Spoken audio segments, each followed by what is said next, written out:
Bismillahirrahmanirrahim.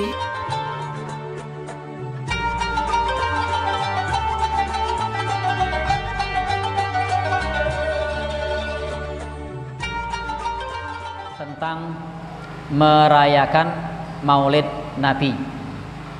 Saya mau tanya balik. Apakah Maulid Nabi hari raya?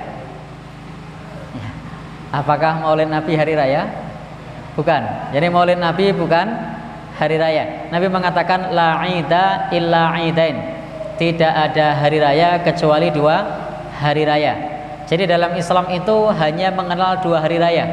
Pertama namanya Idul Fitri, yang kedua namanya Idul Adha. Nabi mengatakan la 'ida, tidak ada hari raya illa 'idain, kecuali dua hari raya. Sehingga selain dua hari itu tidak perlu dirayakan. Tapi kita harus mengakui itu adalah peristiwa bersejarah. Ada banyak hari bersejarah di dalam Islam. Ada misalnya hari pada saat Nabi dilahirkan. Ini hari bersejarah. Kita harus tahu bagaimana kehidupan Nabi Shallallahu Alaihi Wasallam, sisi-sisi beliau Shallallahu Alaihi Wasallam sejak masih kecil hingga dewasa. Kemudian juga kita mengerti pada saat wahyu sholat diterima. Ada namanya peristiwa Isra Mi'raj. Pada saat Nabi pindah dari Mekah ke Madinah, ada peristiwa namanya hijrah.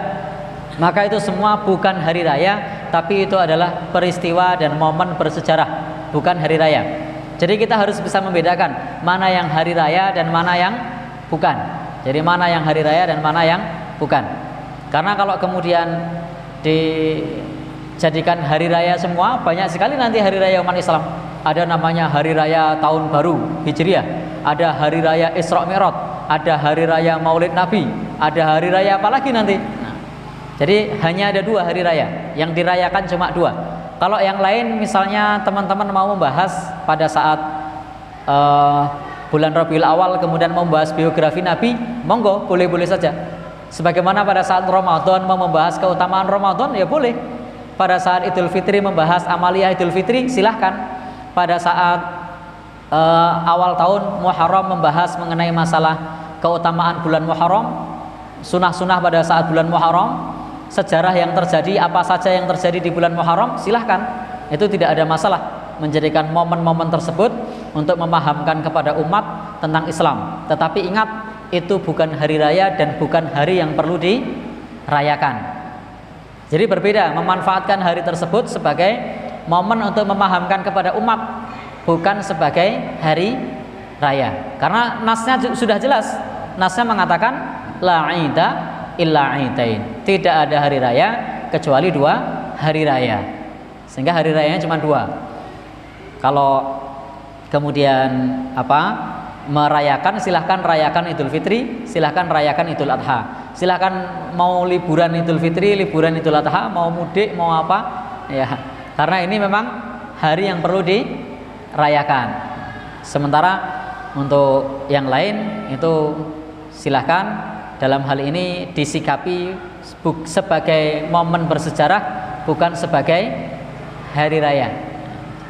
Pahami dan bedakan mana peristiwa sejarah dan mana itu hari raya. Peristiwa sejarah tidak untuk dirayakan. Sementara Idul Fitri dan Idul Adha itu sudah sunnah salafus soleh dari dulu sampai sekarang, dan juga merupakan hari raya kita yang disebutkan oleh Nabi Shallallahu Alaihi Wasallam, dan ada tuntunan untuk merayakannya, ada ibadah cara merayakannya. Sementara untuk Maulid Nabi, Isra Mi'raj, tahun hijrahnya Nabi dan lain-lain, itu tidak ada tuntunan tertentu untuk melaksanakannya. Apakah harus sholat, apakah harus misalnya puasa, tidak ada. Sehingga tidak perlu kita bikin amaliyah-amaliyah yang aneh-aneh, atau bahkan justru mengutarakan bentuk cintanya kepada Nabi dengan merayakan Maulid Nabi, tapi justru malah jauh dari tuntunan Nabi. Laki-laki, perempuan, kemudian campur aduk, kemudian joget-joget, backgroundnya tulisannya Maulid Nabi. Ini kan lucu.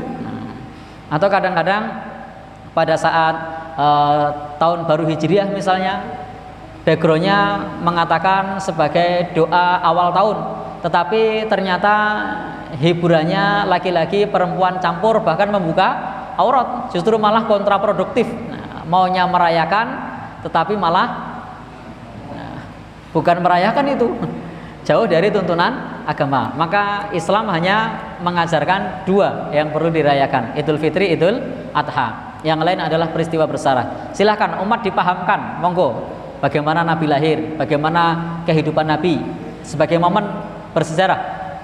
Isra Mi'raj, pahamkan umat tentang bagaimana peristiwa wahyu diturunkan pada saat wahyu sholat diturunkan, bagaimana kewajiban sholat saat itu, kemudian saat sekarang apa yang perlu kita kerjakan, silahkan. Bagaimana Nabi hijrah, beratnya meninggalkan Mekah ke Madinah, itu silahkan, itu tidak ada masalah, tidak jadi persoalan. Jadi berbeda antara menempatkan hal tersebut untuk dirayakan dengan memahamkan kepada umat.